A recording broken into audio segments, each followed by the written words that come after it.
নমস্কার। স্বরচিত কবিতা আবৃত্তি। কবিতা জুটল না হাই, কুমুদ চক্রবর্তী। মাসগুলো আসে চলে যায়, বর্ষা আসে, এও চলে যাবে।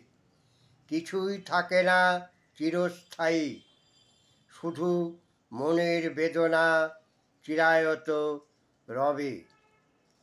সব কিছু বদলে যায় যা দেখি, দুঃখ কষ্ট একই থাকে একই। সেও বদলে গেছে কত দ্রুত, চিনেও চিনে না সে কি। আটপৌরে শাড়িতে জীবন যৌবন এভাবে কেটে যায়। ভাঁজ ভাঙা নতুন বেনারসি শাড়ি এ পোড়া কপালে জুটল না হাই। নমস্কার।